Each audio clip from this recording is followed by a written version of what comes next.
सेबी यानी कि security and exchange board of India, ये बेसिकली 1992 जो दिखा रहा है इसके पहले ही बन गया था 88 में, 1988 में ये बन गया था। 1988 में जब ये बना था तो इसके पास इतनी पावर नहीं थी और इसको 1992 में स्टेटरी बॉडी डिक्लेयर किया गया, यानी कि इसके पास बहुत सारी पावर आई 1992 में। जब 1988 में ये बनाया गया था तब इसके पास इतनी पावर्स नहीं थी। गवर्नमेंट को लगा कि एक रेगुलेटर होना चाहिए जो कि फाइनेंशियल मार्केट को, कैपिटल मार्केट को रेगुलेट करेगा, क्योंकि उस समय क्या होता था, ब्रोकर्स खूब बेईमानी करते थे, करप्शन बहुत ज़्यादा था, इन्वेस्टर्स का कोई प्रोटेक्शन ध्यान नहीं रखता था, फाइनेंशियल इंस्ट्रूमेंट के बारे में अवेयरनेस नहीं थी, ना ही कोई कस्टमर वेलफेयर फंड था, ना ही किसी तरह की कोई लिटरेसी थी, फाइनेंशियल लिटरेसी भी नहीं थी, मीडिया भी नहीं था, इंटरनेट भी नहीं था, टेलीफोन भी नहीं होते थे बहुत ज़्यादा। तो उस सिचुएशन में आप फाइनेंशियल लिटरेसी को, फाइनेंशियल अवेयरनेस को ज़्यादा स्प्रेड नहीं कर सकते हैं। अगली बात ये थी कि क्योंकि हमारा देश 47 में आज़ाद हुआ तो हमारे पास पैसा भी नहीं था बहुत ज़्यादा, तो हमारे कैपिटल मार्केट और फाइनेंशियल इंस्ट्रूमेंट बहुत ज़्यादा डेवलप नहीं थे। और अभी भी आज़ादी के 70-75 साल बाद भी हमारा देश जो है वो एक गरीब देश ही माना जाता है, क्योंकि हमारे देश में मोर देन 25 करोड़ लोग ऐसे हैं जो बिलो पॉवर्टी लाइन है। मतलब सुबह जब वो सो के उठते हैं तो उनको पता नहीं है रात में वो भूखे पेट सोएंगे कि पेट भर के सोएंगे, उस दिन उनको पता ही नहीं होता है। और ये जो क्वांटिटी है ये मेरे ख्याल से पूरा सहारा, अफ्रीका, यूरोप मिला लो, उसमें जितने टोटल लोग गरीब होंगे उससे भी ज़्यादा है ये। तो बड़े बड़े कॉन्टिनेंट्स में जितनी गरीबी है उतनी देश खाली एक मुल्क में है। और जब पैसा भी नहीं, लॉ एंड ऑर्डर भी बहुत अच्छा नहीं था, तो बहुत ज़्यादा करप्शन था, बहुत ज़्यादा प्रॉब्लम्स होती थी, कस्टमर का कोई ध्यान नहीं रखा जाता था, ब्रोकर्स और कंपनियां मनमानी करती थी। तो सेबी को बनाया गया कि सारी चीज़ों को ये प्रॉपरली रेगुलेट करेगा, डेवलप करेगा।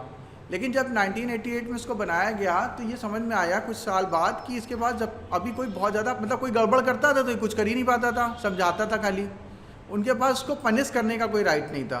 तो 1992 में इसको स्टेटरी बॉडी डिक्लेयर किया गया और इसको पावर्स दे दी गई।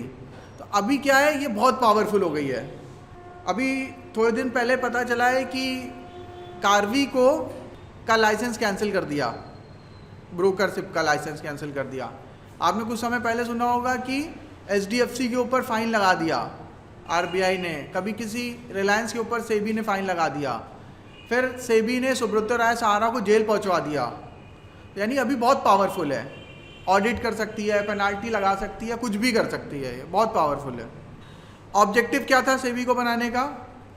सेबी का फुल फॉर्म है security and exchange board of India. तो ऑब्जेक्टिव्स क्या हैं? Protect the interest of investor, सारे इन्वेस्टर्स के हितों की रक्षा करना, promotion and development of security market, capital markets, primary secondary market को प्रमोट करता है, डेवलप करता है, नई नई चीज़ें लेके आता है, ऑनलाइन ट्रेडिंग, मोबाइल बैंकिंग के थ्रू फंड ट्रांजैक्शन, चेक नहीं लगाना पड़ेगा, ऐप के through trading, real time trading, stop loss order, मतलब बहुत सारी चीज़ें, नई नई चीज़ें आ रही हैं। और रेगुलेट करना पूरे फाइनेंशियल मार्केट को, सिक्योरिटी मार्केट को, ये इसके मेन ऑब्जेक्टिव्स हैं। फंक्शंस क्या हैं? बहुत सारे फंक्शंस हैं। किसी तरह के स्टॉक एक्सचेंज को रेगुलेट करना और किसी भी सिक्योरिटी मार्केट को प्रॉपरली रेगुलेट करना, ठीक है, पहला फंक्शन। दूसरा, जितनी भी इंटरमीडियरीज हैं उनको रेगुलेट करना और उनको रजिस्टर करना अपने पास। तो सेकंड पॉइंट क्या है? ये अगर आपको एज अ इंटरमीडियरी काम करना है, जैसे फॉर एग्जांपल मैं एक फाइनेंशियल कंसल्टेंट हूँ, तो अगर मुझे सब ब्रोकर की तरह काम करना है तो मैंने को पहले से सेबी से एक अप्रूवल लेना पड़ेगा, सर्टिफिकेशन लेना पड़ेगा, यानी सेबी अप्रूव्ड होना चाहिए आपको। तो सेबी अप्रूव्ड फाइनेंशियल कंसल्टेंट होगा तो यानी कि लोगों को भरोसा होगा। जैसे कि डॉक्टर के पास आप कब जाते हैं? जब उसके पास MBBS की डिग्री होती है।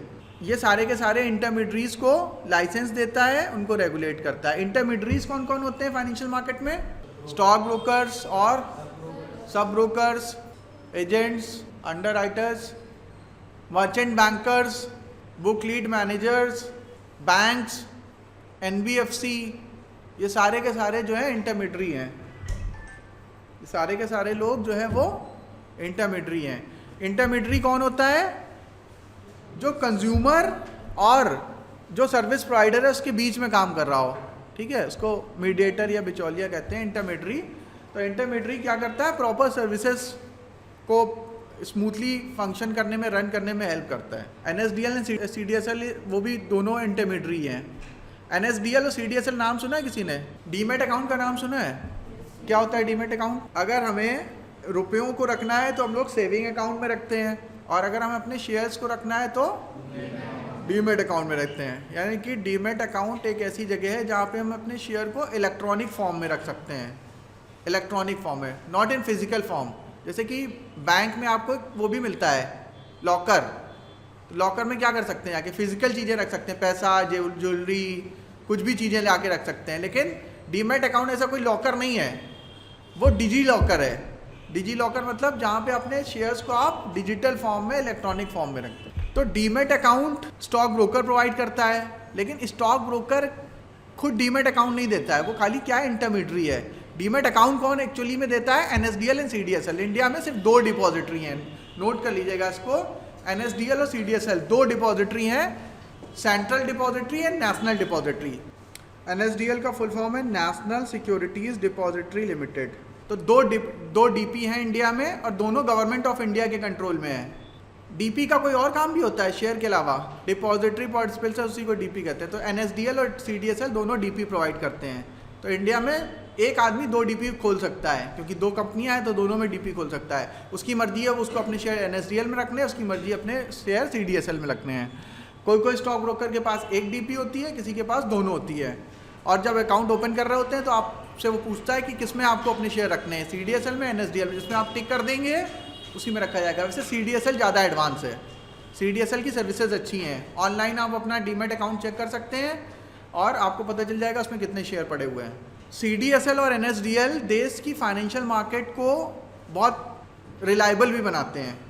जब हम कोई म्यूचुअल फंड खरीदते हैं किसी भी कंपनी से, क्योंकि ज़्यादातर म्यूचुअल फंड कंपनियां बाहर से आई हुई हैं, जैसे कि मेरा एसेट हो गई, इन्वेस्को हो गई, DSP ब्लैक रॉक हो गई, ऐसे करके प्रूडेंस, ICICI प्रूडेंशियल हो गई, ठीक है। तो ये सब प्रूडेंशियल सब विदेशी कंपनियां हैं।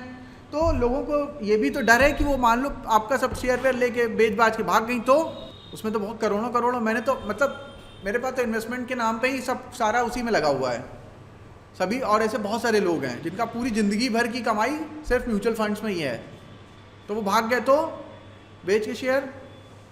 बहुत सारे ब्रोकर तो ऐसे गायब हो गए हैं, शेयर भी लेके गायब हो गए हैं बहुत सारे ब्रोकर। तो कैसे इसकी सुरक्षा होगी? हम क्यों म्यूचुअल फंड में पैसा लगाएं? खतरा नहीं है, नेशनलाइज कंपनी तो है नहीं, UTI नेशनलाइज्ड है खाली, बाकी और तो कोई कंपनी नेशनलाइज्ड है नहीं। लोग करोड़ों अरबों रुपए लगा रखे हैं उसमें, भाग गए तो सेबी रजिस्टर्ड तो ब्रोकर भी होते हैं, स्टॉक ब्रोकर, वो तो सब भाग गए, कई भाग गए हैं स्टॉक ब्रोकर। कार्वी ने अभी सारे शेयर बेच दिए, करोड़ों का घोटाला कर दिया। सेबी रजिस्टर्ड तो वो भी था, फिर सेबी ने उसका लाइसेंस कैंसिल कर दिया। हुआ क्या? पैसे तो चले गए इन्वेस्टर के। ऐसे कई सारी स्टॉक ब्रोकर कंपनियां बंद हो चुकी हैं। वेल्थ मंत्रा लिमिटेड वो भी बंद हो गई, कई सारी बंद हो चुकी हैं। हर महीने में 1-2 स्टॉक ब्रोकर भाग जाते हैं। तोड़ ये है कि जब भी कभी किसी म्यूचुअल फंड कंपनी में उनको शेयर परचेज करना होता है तो एक फोलियो मेंटेन करते हैं, या फिर जब भी कोई ब्रोकर है तो वो शेयर, आपने कोई शेयर परचेज करे तो अगर आपने फुल पेमेंट कर दी शेयर की तो वो पैसा चला गया सेलर के पास और शेयर जो है वो आ गए आपके डीमेट अकाउंट में। डीमेट अकाउंट में आ गए यानी कि CSDL और NSDL और CDSL की कस्टडी में चले गए, यानी गवर्नमेंट ऑफ इंडिया के पास चले गए। अब उनको कोई छू नहीं सकता है, CDSL के पास पड़े हुए हैं, ब्रोकर कुछ नहीं कर सकता। ब्रोकर आपके DP का माल नहीं बेच सकता है अनटिल अनलेस उसके पास पावर ऑफ अटॉर्नी ना हो। तो पावर ऑफ अटॉर्नी का इस्तेमाल करके ही कार्वी ने गड़बड़ की थी। तो म्यूचुअल फंड्स में कोई पावर ऑफ अटॉर्नी नहीं होती है, मतलब म्यूचुअल फंड यूनिट्स तभी सेल होंगी जब कस्टमर कोई रिटन इंस्ट्रक्शन देगा या फिर कोई डिजिटल इंस्ट्रक्शन देगा। उसके बिना कोई भी आपके म्यूचुअल फंड्स को बेच नहीं सकता है, कंपनी भी नहीं बेच सकती है। जिस म्यूचुअल फंड कंपनी में आपने पैसा लगाया वो भी नहीं बेच सकते हैं, ठीक है। तो यानी कि वो CDSL और NSDL की कस्टडी में रहते हैं, इसलिए ये हमारी इंडियन फाइनेंशियल मार्केट रिलायबल है। और सबको गवर्न कौन करता है, रेगुलेट कौन करता है? SEBI. Next point, registering and regulating the working of collective investment scheme including mutual funds. अब बहुत सारी स्कीम्स चल रही हैं, म्यूचुअल फंड भी चल रहे हैं, यूलिप प्लान्स भी चल रहे हैं, ट्रेडिशनल प्लान्स भी चल रहे हैं। तो ये स्कीम्स भी फ्रॉड कर सकती हैं। कोई ऐसी स्कीम बना के गुमराह करके दे दे कि कस्टमर को समझ नहीं आए, उसका पैसा ख़राब हो जाए। तो पहले क्या होता है कि जब भी कभी आप कोई स्कीम लेके आना चाहते हैं इन्वेस्टर के लिए, तो आपको पहले सेबी से अप्रूवल लेनी होती है। आप सेबी के पास जाएंगे, उसको अपनी स्कीम दिखाएंगे, जब सेबी अप्रूव करेगी कि हाँ ये स्कीम को आप लेके आ सकते हैं, लॉन्च कर सकते हैं इसका, तभी आप वो स्कीम, कोई आपको हेल्थ प्लान लॉन्च करना है, कोई आपको लाइफ इंश्योरेंस स्कीम लॉन्च करनी है, कोई म्यूचुअल फंड लॉन्च करना है, तो प्रायर आपको सेबी से अप्रूवल लेनी होगी। जितने भी दूसरे फाइनेंशियल इंटरमीडियरीज हैं और जो ऑर्गेनाइजेशन है, उनको वो सेल्फ रेगुलेशन के लिए भी बोलता है कि आप सेल्फ रेगुलेट करो, अपना सारा कुछ मेंटेन करो, हम साल में 1-2 बार ऑडिट कर लेंगे आपका। तो वो आते हैं, ऑडिटर आते हैं सेबी से ब्रोकर्स के पास, वो एक बार ऑडिट कर लेते हैं। अनफेयर ट्रेड प्रैक्टिसेस, तो लिखा हुआ prohibiting fraudulent and unfair trade practices in the security market. जो प्राइस रिगिंग हो रही है, जो ब्रोकर्स या जो कार्टलाइजेशन करके कुछ बड़े ब्रोकर्स शेयर के प्राइस को घटा बढ़ा रहे हैं, जैसे स्कैम 1992 में हुआ था, अरशद मेहता ने किया था, केतन पारिक ने किया था। तो ये सब लोग जो है वो स्टॉक मार्केट को अपने हिसाब से चलाते हैं, तो उसको ये सब चीज़ से भी कंट्रोल करता है। इन्वेस्टर एजुकेशन को प्रमोट करता है।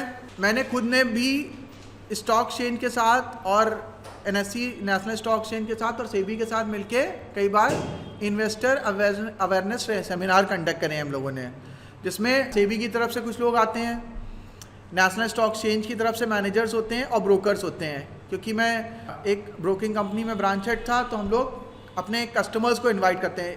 कस्टमर किसके होते हैं? ब्रोकिंग फर्म के। सेबी के कोई कस्टमर नहीं है, नेशनल स्टॉक एक्सचेंज का कोई कस्टमर नहीं है। कस्टमर किसके पास है? ब्रोकर के पास है। तो हम लोग को बताते हैं कि हम एक सेमिनार ऑर्गेनाइज करना चाहते हैं इन्वेस्टर अवेयरनेस के लिए। मैंने एक चीज़ एक्सप्लेन कर दी कि ETFs क्या होते हैं।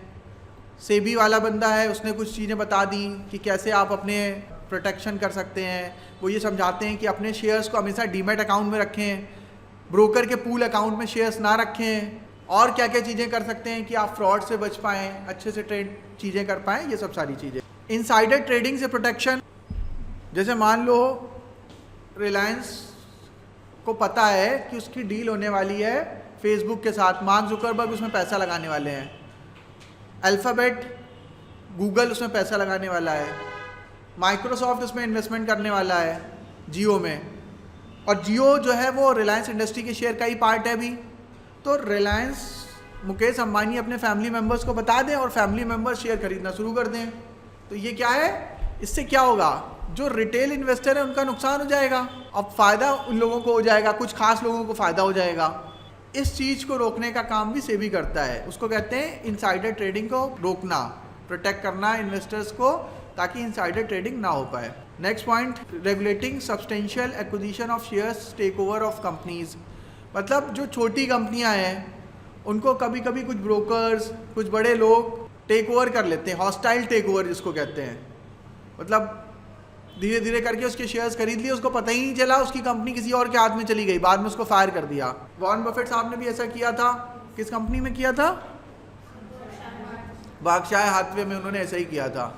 उन्होंने मार्केट से, ओपन मार्केट से शेयर खरीदने शुरू किए, और जब उनके पास मोर देन 50% होल्डिंग हो गई तो उसके मैनेजमेंट को फायर कर दिया, निकलो बाहर, ठीक है, भगा दिया, कंपनी उन्हीं की हो गई। अभी भी बर्कशायर हाथवे उन्हीं के पास ही है। और एक बार वॉशिंगटन पोस्ट की जो ओनर थी वो घबरा गई थी, क्योंकि वॉरेन बफेट तेजी से, वॉशिंगटन पोस्ट न्यूज़पेपर है अमेरिका का काफ़ी प्रतिष्ठित, उसके शेयर्स खरीद रहे थे। तो उसकी जो मालकिन थी जो उसको चला रही थी वो घबरा गई। तो बात करी उन्होंने फिर वॉरेन बफेट साहब से, उन्होंने कहा कि नहीं, मुझे एक्विजिशन वगैरह ऐसा कुछ नहीं करना है, और आप चाहें तो एज अ प्रोटेक्शन अपने बेटे को बर्कशायर हाथवे के बोर्ड में बैठा दीजिए, ताकि आपको पता चलता रहे कि हमारे यहाँ बर्कशायर हाथवे के बोर्ड में क्या चीज़ें हो रही हैं। तो अगर ऐसा कुछ करने वाले होंगे तो आपको खुद ही पता चल जाएगा। इसके साथ ही साथ वो इंस्पेक्शन, ऑडिट, इंक्वायरी कॉल करके बुलाना, किसी तरह से भी वो जितने भी सारे पार्टिसिपेंट्स हैं फाइनेंशियल मार्केट के, सबको ऑडिट कर सकता है, इंस्पेक्ट कर सकता है, जांच पड़ताल कर सकता है, कॉल कर सकता है उनको। तो इस तरह से ओवरऑल सेबी पूरी की पूरी फाइनेंशियल मार्केट को स्मूथली रन करता है। अगर सेबी नहीं होगी तो लोग पैसा लगाना नहीं पसंद करेंगे स्टॉक मार्केट में, क्योंकि उनको लगेगा कि उनका शेयर जो है वो गलत हाथों में ना चला जाए। ऑर्गेनाइजेशन ऑफ सेबी, एक मेन एडवाइजरी कमेटी होती है और एक सेबी के चेयरमैन होते हैं, बोर्ड ऑफ डायरेक्टर्स होते हैं, फिर डिपार्टमेंट्स बने होते हैं, जो प्राइमरी मार्केट डिपार्टमेंट अलग होगा, सेकेंडरी मार्केट डिपार्टमेंट अलग होगा, इंस्टीट्यूशनल इन्वेस्टमेंट डिपार्टमेंट अलग होगा, आईपीओ डिपार्टमेंट अलग होगा, एनएफओ डिपार्टमेंट अलग होगा। तो इस तरह से वेरियस डिपार्टमेंट्स बने होते हैं। तो ये डिपार्टमेंट्स अपनी अपनी चीज़ों को देखते हैं। मतलब उसमें जो प्राइमरी मार्केट डिपार्टमेंट होगा उसमें आईपीओ वाला एक्सपर्ट बैठा होगा कि आईपीओ में क्या हो सकता है, क्या गड़बड़ी हो सकती है, कंपनी को क्या क्या इन्फॉर्मेशन देनी चाहिए। तो वो अच्छे से आईपीओ की जो इतनी भी एप्लीकेशंस आएंगी चेक करेगा उसको। और सेबी ने सहारा को कहाँ पे पकड़ा था? यहीं पे पकड़ा था। जब उसने उनको आईपीओ के लिए एप्लीकेशन दी तो उन्होंने चेक किया, उनको समझ में नहीं आया, रोक दिया, आईपीओ नहीं ला सकते आप। ठीक है, तो ये अलग अलग डिपार्टमेंट्स होते हैं। सेबी किसको किसको रेगुलेट करता है? प्राइमरी मार्केट को, सेकेंडरी मार्केट को, म्यूचुअल फंड को, फॉरेन इंस्टीट्यूशनल इन्वेस्टमेंट्स को। प्राइमरी मार्केट में क्या करता है सेबी? एंट्री नॉर्म्स बनाता है। प्राइमरी मार्केट में एंट्री नॉर्म्स मतलब, प्राइमरी मार्केट मतलब न्यू इशू मार्केट या आईपीओ मार्केट, मतलब कि जब कंपनी पहली बार अपना शेयर लेके आती है उसको कहते हैं आईपीओ मार्केट या एंट्री मार्केट या न्यू इशू मार्केट। तो एंट्री नॉर्म्स बनाता है कि कौन एंटर करेगा, कितना शेयर होना चाहिए, कितने प्रमोटर की होल्डिंग होनी चाहिए, कितना डेट होना चाहिए, ये सारे के सारे नॉर्म्स बनाता है। प्रमोटर का कितना कंट्रीब्यूशन होना चाहिए, क्या क्या चीज़ उनको डिस्क्लोज करनी है, बुक बिल्डिंग इशू। ठीक है, मतलब पूरा प्रॉपर बैलेंस शीट चेक कराओ, कितनी डेट है, कितनी लायबिलिटीज़ हैं, कहाँ से फंडिंग हो रही है, एलोकेशन ऑफ शेयर किसको किसको कर रहे हो, किसी कोई डी कंपनी को तो नहीं शेयर एलोकेट कर दे रहे अपने, कौन कौन इंटरमीडियरीज हैं आपके साथ। सेकेंडरी मार्केट, सेकेंडरी मार्केट यानी कि इंश्योरेंस बिजनेस क्या होता है? इंश्योरेंस डर का बिजनेस है, डर को बेचने का तरीका। बहुत अच्छा क्वेश्चन है। इंश्योरेंस बिजनेस क्या है?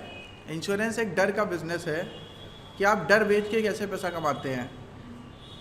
जैसे टर्म प्लान है, एडवाइज़र आपके पास आता है, सर अच्छा ये आपका बच्चा है, किस क्लास है अभी? अच्छा क्लास फर्स्ट में पढ़ता है, बड़ा प्यारा बच्चा है। ठीक है, और आइए भाभी जी, नमस्ते नमस्ते। अच्छा माता जी, अच्छा इनको चलने में कोई दिक्कत है क्या? क्या हो गया सर? ये बताइए, अगर आपको खुदा न खास्ता कल कुछ हो जाए तो इन लोगों का क्या होगा? फिर हाँ यार क्या होगा, कुछ इन्वेस्टमेंट तो करी नहीं है अभी, आप ये इंश्योरेंस पे साइन करिए यहाँ पे।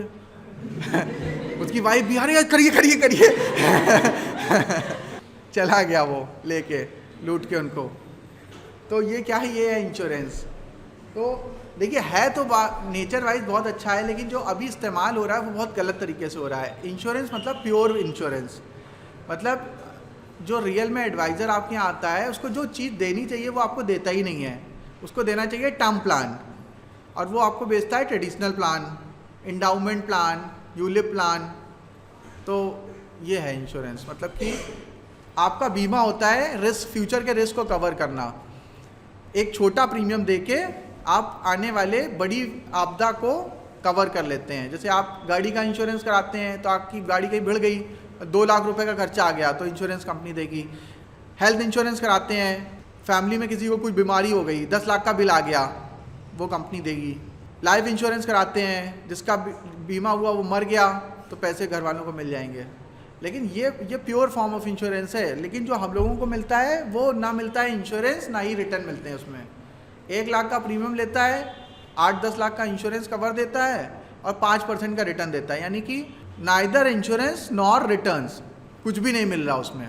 तो 1 लाख रुपए अगर इन्वेस्ट करने हो तो 5-6 हज़ार रुपये का टर्म प्लान ले लो, बच्चे 90,000 को म्यूचुअल फंड्स में डाल दो, तो रिटर्न भी 10 गुना ज़्यादा मिलेगा और कवर भी 10 गुना ज़्यादा मिल जाएगा, और प्रीमियम कम देना होता है। एक बोर्ड होता है जिसमें बोर्ड ऑफ डायरेक्टर्स में मेन जो सेबी चेयरमैन होता है, फिर और डायरेक्टर्स होते हैं। इनका हेड ऑफिस बना हुआ है और उसके अलावा कुछ मेन दूसरे ब्रांच ऑफिस होते हैं। मेन ऑफिस है मुंबई में और उसके ब्रांच ऑफिस हैं दिल्ली, कोलकाता, मद्रास, चेन्नई और अहमदाबाद। क्लियरिंग सेटलमेंट वगैरह देखता है ये। क्लियरिंग सेटलमेंट क्या होता है? क्लियरिंग एंड सेटलमेंट क्या मतलब हुआ? ये क्या चीज़ है क्लियरिंग एंड सेटलमेंट? ये क्लियरिंग एंड सेटलमेंट यही होता है, सही बताया, कि T+2, यानी कि जिस दिन ट्रेड हुआ और उसके 2 दिन के अंदर, यानी कि टोटल 3 दिन में शेयर आपके डीमेट अकाउंट से डेबिट होके जिसने बाई किया है उसके पास पहुंच जाएगा और पैसा मेरे अकाउंट में आ जाएगा। ये पूरा प्रोसेस है clearing and settlement. Debt market क्या होता है? मतलब कि पेपर इशू करना और उसके बदले में पैसे लेना, फंड रेज करना, लोन। ठीक है, डेट मतलब लोन। हाँ, डिबेंचर, बॉन्ड्स, ये सब सारे इसमें डेट मार्केट में आते हैं। Government bonds. प्राइस स्टेबलाइजेशन करना, बहुत ज़्यादा फ्लक्चुएट नहीं करने देगा ये प्राइस को। अगर कोई फ्लक्चुएट करता है तो उसको देखता है क्यों फ्लक्चुएशन हो रहा है, कोई शेयर बहुत ज़्यादा बढ़ तो नहीं रहा, बहुत ज़्यादा घट तो नहीं रहा, कोई इसमें अनयूजुअल प्रैक्टिस तो नहीं हो रही है, कोई अनएथिकल ट्रेड प्रैक्टिस तो नहीं हो रही है। ये सब सारी चीज़ों को वो मॉनिटर करता रहता है। डीलिस्टिंग करना। डीलिस्टिंग मतलब लिस्टिंग मतलब क्या है? शेयर को आईपीओ जब आता है तो आईपीओ के बाद लिस्टिंग होती है, और डीलिस्टिंग मतलब हटा देना स्टॉक एक्सचेंज से, तो डीलिस्टिंग भी होती है। तो सेबी कह देता है ये सब शेयर गड़बड़ हो गए, जैसे कि किंगफिशर एयरलाइंस डीलिस्ट कर दिया गया, विशाल मार्ट डीलिस्ट कर दिया गया, वो वी मार्ट के नाम से फिर वापस आ गया है, बाउंस बैक कर दिया उसने, वो अलग बात है, लेकिन वो अलग डीलिस्ट हो गया। ऐसे करके बहुत सारी कंपनियां जो हैं जो ख़राब करती हैं वो सब डीलिस्ट हो जाती हैं, हट जाती हैं, और उसमें जितना भी इन्वेस्टर का पैसा होता है सब शून्य हो जाता है, ज़ीरो। यानी कि स्टॉक मार्केट में आपका पैसा ज़ीरो भी हो सकता है। सत्यम है, 600-650 रुपये का शेयर था, पता नहीं 450 या 650 का शेयर था। एकदम से पता चला रामलिंगम राजू, ये कौन थे? उसके सीईओ। बहुत विजनरी लीडर था, बहुत बढ़िया लीडर था, लेकिन वो बस वही है कि उसने बेईमानी करी। वो क्या कर रहा था? आपने प्राइस वाटर हाउस कूपर, ये क्या है? एक ऑडिट फर्म है, बहुत बड़ी ऑडिट फर्म है प्राइस वाटर हाउस कूपर, बहुत दुनिया की नामी गिरामी ऑडिट फर्म है। उसको पैसे खिला के, घूस दे के सीए से, चार्टर्ड अकाउंटेंट से वो फर्जी बैलेंस शीट ऑडिट कराता था। और ऑडिट क्या कराता था कि मेरा प्रॉफिट बढ़ रहा है, प्रॉफिट बढ़ रहा है, हर साल प्रॉफिट बढ़ा देता था। जैसे प्रॉफिट बढ़ रहा है तो ये पता चलेगा मार्केट को, तो क्या होगा? शेयर का प्राइस भी बढ़ेगा, तो उसकी वेल्थ भी बढ़ेगी। तो थोड़ा पैसा सीए को दे के फर्जी में अपने पैसे बढ़ा रहा था। पता चल गया ये मार्केट को कि इसमें ये अनएथिकल ट्रेड प्रैक्टिस हो रही है, ये अनएथिकल प्रैक्टिस हो रही है। तो जैसे ही पता चला एकदम मार्केट क्रैश, और वो 650 वाला शेयर 6-10 रुपये हो गया, घटते घटते। अब जब वो गिरने लगता है तो हमें तो पता नहीं है हुआ क्या है। हम सोचे अच्छा 50 रुपये घटा, अभी बढ़ेगा तो बेचेंगे, बहुत नुकसान हो रहा है, सदमा लग रहा है। वो इतना घटते घटते इतना कम हो जाता है कि आपको मौका ही नहीं मिलता बेचने का। तो जनरली जब इस तरह के शौक आते हैं तो आप डिसाइड नहीं कर पाते हैं, आपको पता ही नहीं होता क्या हुआ क्या नहीं हुआ। जैसे एग्जाम्पल देता हूँ मैं जेपी एसोसिएट का। जेपी एसोसिएट बहुत अच्छी कंपनी थी, रियल एस्टेट की कंपनी थी। उन्होंने फार्मूला 1 रेस ट्रैक भी जेपी एसोसिएट ने बना रखा है। एक्सप्रेस वे नोएडा वाला वो भी जेपी ने बनाया है। तब भी उसके शेयर का प्राइस मेरे ख्याल से इस समय ₹1.50 चल रहा होगा। ठीक है, बहुत महंगा शेयर होता था। सचिन तेंदुलकर उसके ब्रांड एम्बेसडर थे। तो मौका नहीं मिल पाता है, और लाखों लोग फंसे हुए हैं उसमें, करोड़ों शेयर रखे हुए हैं उनके पास, और कुछ मूर्ख लोग अभी भी बाई कर रहे हैं। तो लोग कभी कभी इस चाह में खरीदते हैं कि शायद बाउंस बैक कर जाए। जैसे कि मैंने 2 पेनी स्टॉक पे वीडियो बनाया था, वोडाफोन पे बनाया, तो वो वाकई बाउंस बैक कर गया। 4 रुपये 5 रुपये तक चल रहा था, फिर 12-15 रुपये हो गया। ट्राइडेंट पे ही बनाया था, वो भी बाउंस बैक कर गया। तो कुछ करते हैं, ज़्यादातर नहीं कर पाते हैं। हाँ, उसके लिए ये तरीका है कि आप डायरेक्ट इक्विटी में इन्वेस्टमेंट ना करें। अगर आप नए निवेशक हैं, आपको नहीं पता, जानकारी नहीं है, तो डायरेक्ट शेयर ना खरीदें। उसके से बेहतर है कि किसी डाइवर्सिफाइड म्यूचुअल फंड में जमा करें पैसा। तो जो उनकी टीम होगी ना, वो खुद ही चेक करेगा। भाई हम लोग नहीं चेक कर सकते हैं, ठीक है, हम लोग के पास इतना नॉलेज, इतना स्किल्स, इतना टाइम नहीं है, इतना पैसा नहीं है। उनके पास क्या है, वो आईएम से पढ़े हुए हैं, बीटेक करा आईआईटी से, फिर आईएम से एमबीए किया है, फिर वो उसको काम कर रहे हैं। और हिंदुस्तान में सबसे ज़्यादा पेमेंट पता है किसको मिलती है? फंड मैनेजर्स को मिलती है। सबसे ज़्यादा सैलरी फंड मैनेजर्स को मिलती है। एचडीएफसी के फंड मैनेजर हैं मिस्टर जैन है, और वो इस समय लगभग 80,000 करोड़ का फंड मैनेज कर रहे हैं। अप्रॉक्स 1 लाख करोड़ मान लो। एक फंड का साइज़ 25,000 करोड़, 50,000 करोड़, 20,000 करोड़, ऐसे है। टोटल लगभग 1 लाख करोड़ का फंड मैनेज कर रहे हैं वो अकेले। और शायद उनको अभी समय एचडीएफसी एसेट मैनेजमेंट कंपनी का CIO बना दिया गया, चीफ इन्वेस्टमेंट ऑफिसर, CIO। प्रशांत जैन साहब जो हैं वो हैं। तो प्रशांत जैन की सैलरी पता है आप लोगों को? करोड़ में होती है। 25 करोड़ 30 करोड़ ऐसे मिलता है इनको सैलरी का। और उसके बाद जो फंड के प्रॉफिट से भी कुछ हिस्सा मिलता है। ब्रोकर्स को मैनेज करना, इनसाइडर ट्रेडिंग को मैनेज करना, ये सब सारे के सारे काम जो है वो सेबी के हैं। डीलिस्टिंग मतलब शेयर को हटा देना, जो खराब शेयर है मार्केट से उनको स्टॉक चेन से हटा देना, रिमूव कर देना, उसको कहते हैं डीलिस्टिंग। कस्टोडियंस, अभी हम लोग डीपी के बारे में बात कर रहे थे, तो जो कस्टोडियंस होते हैं वही डीपी होता है। डिपॉजिटरी पार्टिसिपेंट को कस्टोडियन कहते हैं। कस्टडी, जिनकी कस्टडी में आपके शेयर्स हों वो कस्टोडियन होते हैं। जितनी भी कस्टोडियंस हैं या इस तरह की जो एजेंसीज हैं उनको आरबीआई और सेबी रेगुलेट करता है। तो ये सेबी का कुछ बेसिक्स था। हम लोग लेक्चर को यहीं ख़त्म करते हैं, नेक्स्ट लेक्चर में आगे कंटिन्यू करेंगे। Thank you very much.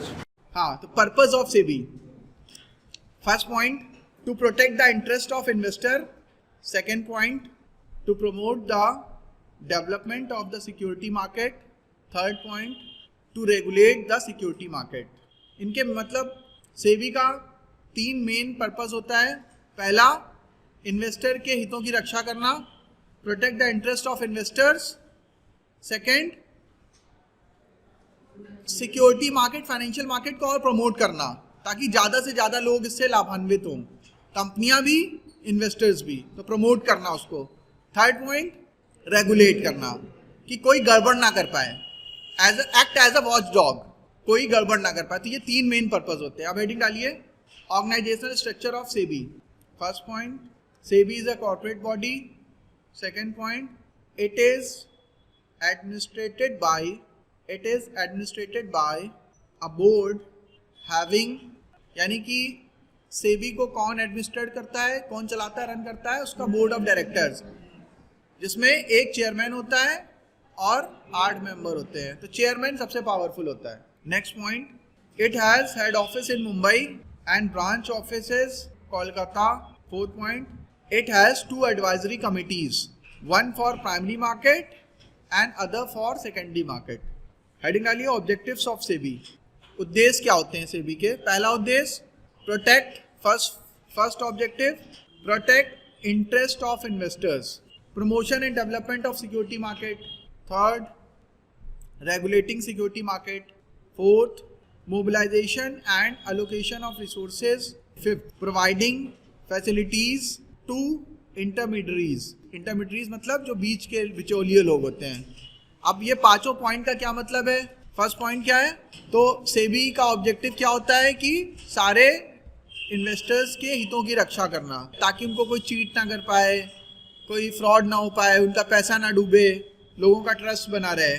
Second point, promotion करते रहना, ज़्यादा से ज़्यादा लोग आएँ, ज़्यादा से ज़्यादा लोग पैसा लगाएं, क्योंकि ज़्यादा लोग जब इन्वेस्टमेंट करेंगे तो कैपिटल फॉर्मेशन होगा, कंपनियों को आसानी से कैपिटल मिलेगी। फिर थर्ड पॉइंट, रेगुलेट करना उसको, ताकि कोई फ्रॉड ना होने पाए। फोर्थ पॉइंट, इसका क्या मतलब हुआ? Mobilisation and allocation of resources का क्या मतलब हुआ?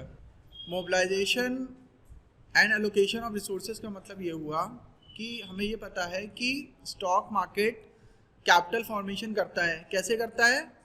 जिनके पास सरप्लस रिसोर्सेज है उससे किसको दे देता है? जिसके पास डेफिसिट है या जिसको रिक्वायर्ड है, जिसको नीड है। मतलब एंटरप्रेन्योर को पैसे की ज़रूरत है, उनके पास स्किल्स हैं, उनके पास प्लान है, उनके पास आइडिया है, उनके पास एग्जीक्यूशन पावर है। इन्वेस्टर के पास पैसा है, उसके पास ना प्लान है, ना आइडिया है, ना एग्जीक्यूशन पावर है। मान लीजिए एक टीचर है, उसके पास कुछ सरप्लस बच रहा है पैसा, अब वो बिजनेस थोड़ी ना खोलेगा जाके, उसका काम दिन भर पढ़ाना है, वो पढ़ा रहा है, अपनी फैमिली मैनेज कर रहा है।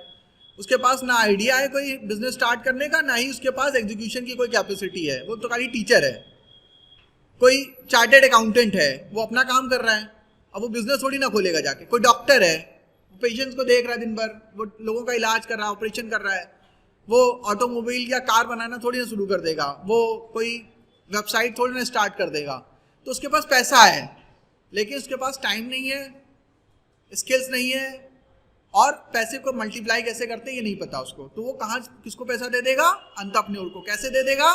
With the help of stock market. तो सिक्योरिटी मार्केट इस तरह से मैनेज करता है पैसे को। सेबी क्या करता है कि एक अच्छा एनवायरनमेंट बनाता है, प्रोटेक्टेड एनवायरनमेंट बनाता है इन्वेस्टर के लिए, ताकि इन्वेस्टर क्या करे? स्टॉक मार्केट में, इक्विटीज में पैसा लगाए।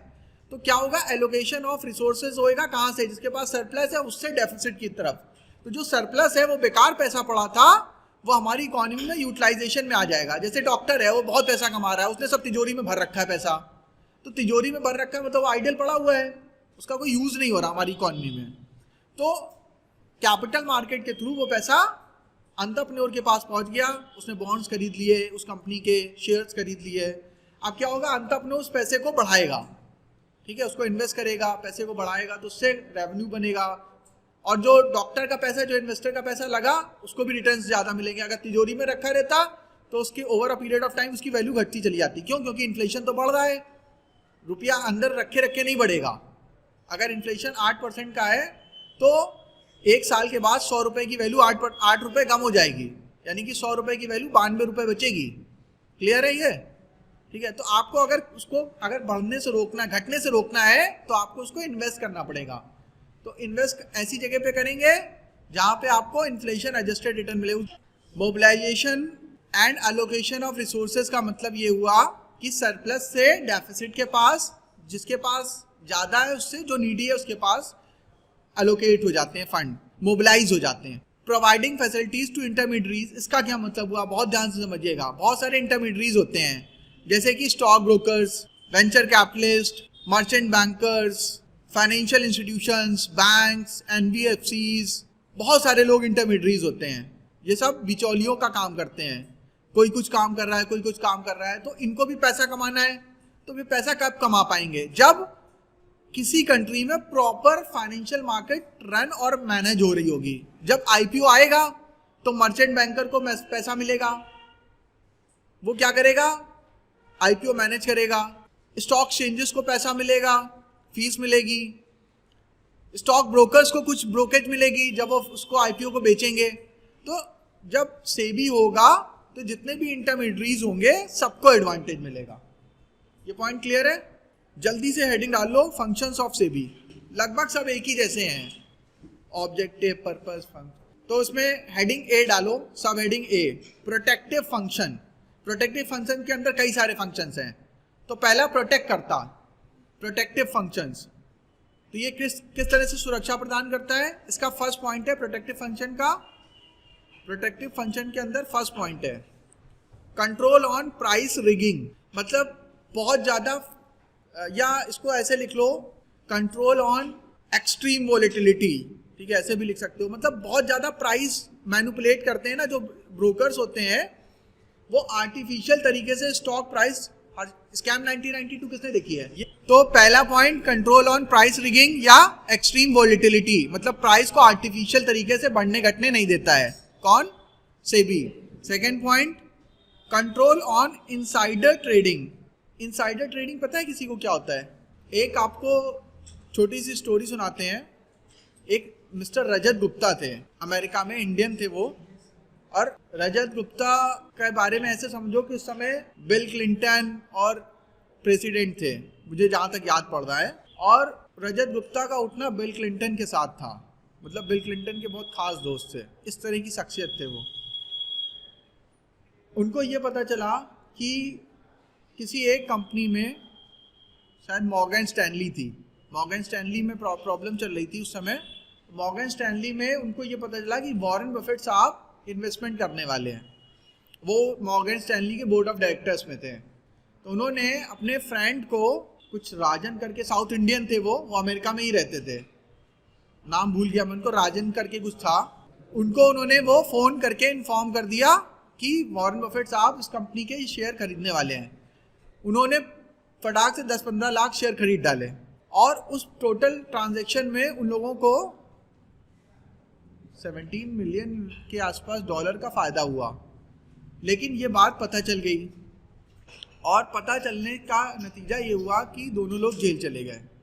जबकि समझो अमेरिका के प्रेसिडेंट के साथ उठना बैठना था, वहाँ का लॉ एंड ऑर्डर इतना स्ट्रांग है, यहाँ पे हो तो कभी ऐसा हो ही नहीं सकता। तो लॉ एंड ऑर्डर इतना स्ट्रांग है कि वो जेल चले गया और पूरा लाइफ ख़त्म, पूरा लाइफ स्पॉइल हो गया। और मेरे ख्याल से अभी भी हो सकता है जेल में ही हो, छूटे नहीं अभी तक। तो this is the repercussion of insider trading. Insider trading कितनी खतरनाक होती है और कितना इसको अवॉइड करा जाता है वो इस एग्जांपल से समझ में आ सकता है। पूरी लाइफ बर्बाद कर ली, इतना पैसा, इतना रुतबा, जरूरत ही नहीं थी उनको करने की, लेकिन और लालच जो होता है ना, वो लालच के चक्कर में वो चले गए और वो भी चले गए, वो दोनों लोग चले गए और उसका नतीजा ये हुआ पूरी बाकी की सारी लाइफ खत्म हो गई। इतना पैसा इतना रुतबा कोई काम का नहीं। तो इनसाइडर ट्रेडिंग मतलब कि आप अगर बोर्ड में हैं या आपको पता है और आपको कोई इसी इंफॉर्मेशन पता है जिसका आप इस्तेमाल करके प्रॉफिट बना सकते हैं, तो आपको उसका इस्तेमाल नहीं करना है, वो इनसाइडर ट्रेडिंग मानी जाएगी। जैसे कि मुकेश अंबानी साहब को पता था कि फेसबुक, गूगल ये सब इनके कंपनी के शेयर खरीदने वाले हैं। तो मैं एक दिन ऑफिस में बैठा था, 1 साल पहले की बात है, फरवरी की बात है 2020 की। मैं ऑफिस में बैठा था, स्क्रीन चल रही थी, स्क्रीन लगी थी, उसमें रेट आ रहे थे। उस समय रिलायंस का रेट फ्लैश कर रहा था 850 रुपये। तो मैंने कहा ये बहुत अच्छा टाइम है खरीदने का रिलायंस के शेयर। तभी खबर आई कि उनके प्रोमोटर्स शेयर खरीद रहे हैं रिलायंस का, मतलब उनके फैमिली के लोग, ईशा अंबानी, मुकेश अंबानी और सब लोग, जितने उनके लड़के बच्चे, सब लोग खरीद रहे हैं, खुद ही अपनी कंपनी के शेयर खरीद रहे हैं। अच्छा खरीद रहे हैं, ठीक है, रेट बहुत सस्ता हो गया। बाद में पता चला कि थोड़े समय बाद फेसबुक ने, गूगल ने, माइक्रोसॉफ्ट ने, सबने पैसे लगा दिए उसमें, और वो 800 रुपये का शेयर 2400 का हो गया। 300% return with in a month. यानी कि एक तरह से इनसाइडर ट्रेडिंग थी है, यहाँ पे कुछ खास हुआ नहीं। तो इनसाइडर ट्रेडिंग में क्या होता है कि अगर आपको कुछ चीज़ें पहले से पता है, आपने उसका इस्तेमाल करके अगर उसका एडवांटेज ले लिया, तो उससे क्या होता है कि बाकी इन्वेस्टर्स का नुकसान होता है। तो इनसाइडर ट्रेडिंग को हमें अवॉइड करना चाहिए। तो सेबी कोशिश करता है कि कोई भी कंपनी इनसाइडर ट्रेडिंग ना कर पाए। Safe guarding investors, safe guard करता है इन्वेस्टर्स को, रक्षा करता है उसकी। और फाइनल पॉइंट है enforcing code of conduct, proper सारे नियम कायदे कानून को इन्फोर्स करता है। हेडिंग बी डालिए, रेगुलेटरी फंक्शन। इसमें पहला पॉइंट है, रेगुलेटरी फंक्शन में पहला पॉइंट है monitoring stock exchange, stock exchange को मॉनिटर करता है। Second point, regulating intermediaries, intermediaries को रेगुलेट करता है, जो उसके बिचौलिए हैं, जैसे कि इन्वेस्टर बैंकर, एनबीएफसीज, ब्रोकर्स, इन सबको। Third point, regulating mutual funds. Fourth point, investigating take over bids. Take over acquisition होता है ना, तो जो बिड्स होती हैं टेक ओवर के लिए, उसको एक बार जांच करता है, उसको इन्वेस्टिगेट करता है कि ये सही है कि नहीं सही है। Investigating take over beads.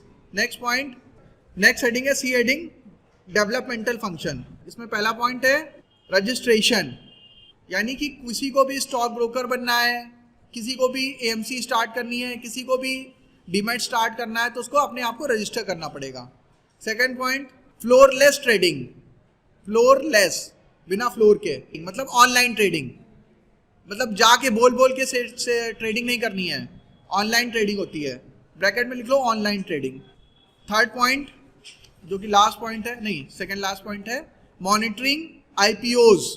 जितने भी आईपीओ आते हैं उनको मॉनिटर करना कि वो सही है कि गलत है। और आखिरी पॉइंट है प्रमोशनल रिसर्च, मतलब सेबी ये रिसर्च करता रहता है कि अब क्या चीज करें, इन्वेस्टर अवेयरनेस प्रोग्राम कराएं, कैसे हम और स्टॉक मार्केट को प्रमोट करें, कैपिटल मार्केट को कैसे प्रमोट करें। Thank you very much.